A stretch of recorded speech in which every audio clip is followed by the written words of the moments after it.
Tous les hivers, c'est le spot des fêtards sur les pistes de ski. Ces bars à ciel ouvert qui accueillent toute la journée des skieurs en quête de sensations fortes en moon boots. Sur ce dance floor enneigé, l'alcool coule à flot et les esprits peuvent vite s'échauffer.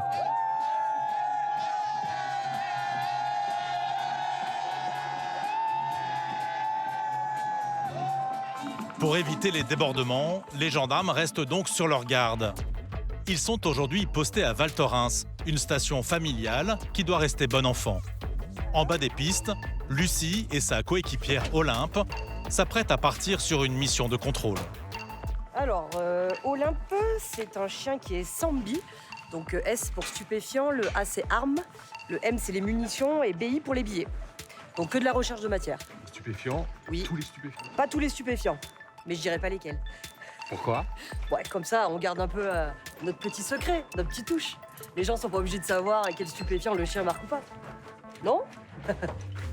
Les gendarmes s'installent à un point stratégique, les remontées qui desservent les barres d'altitude. Premier temps de contrôle, on va se positionner au niveau du téléski et on va effectuer des contrôles.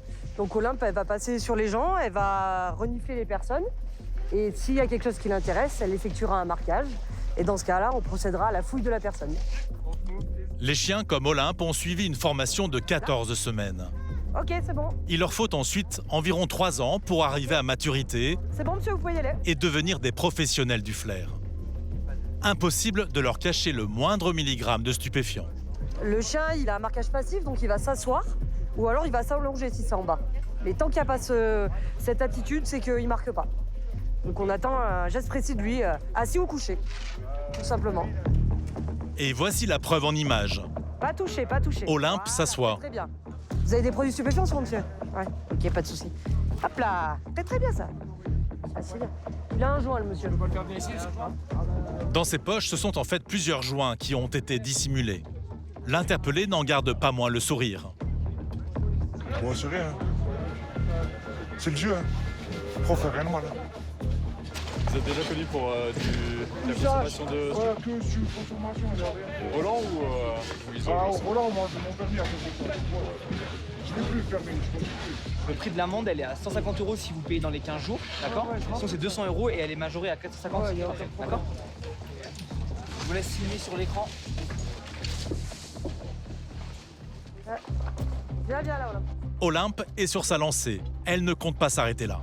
Ça c'est bien, ma louloute. Très très bien ça.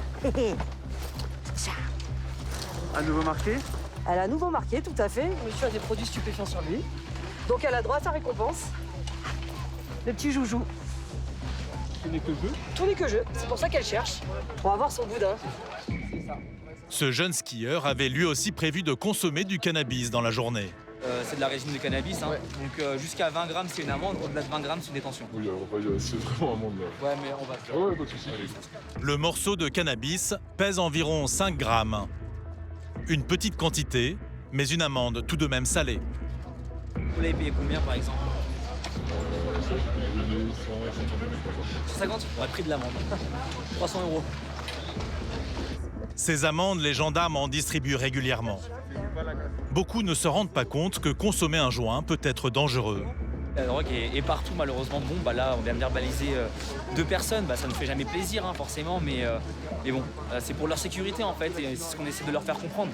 Pour eux et pour les autres, parce que on fait beaucoup d'accidents en montagne, et c'est en général l'alcool, les stupéfiants, et les gens ne le voient pas, mais ouais, malheureusement, c'est un fléau. Et pour protéger les vacanciers, les gendarmes ne font pas seulement la chasse aux stupéfiants. Sac à dos. La consommation d'alcool entraîne elle aussi des accidents. Un arrêté municipal interdit la consommation d'alcool sur les pistes de ski. Pas de chance, ce vacancier danois en transportait toute une cargaison dans son sac à dos. On n'a aucune garantie qu'il le fasse, peut-être qu'il va monter aussi s'alcooliser sur les pistes. On a un arrêté municipal en fait, de la commune qui nous permet justement de saisir les bouteilles et de les jeter. On a trop de problèmes d'alcoolisation massive en fait, sur les pistes, avec des disparitions inquiétantes aussi de gens qui sont tellement alcoolisés. Et avec les températures qu'on connaît à partir de 5 heures, on ne peut pas se permettre de laisser les gens consommer de l'alcool sur la voie. Aujourd'hui, plusieurs grammes de stupéfiants et litres d'alcool ont été confisqués. Une solution radicale mais indispensable pour que les pentes enneigées restent le paradis des amateurs de glisse.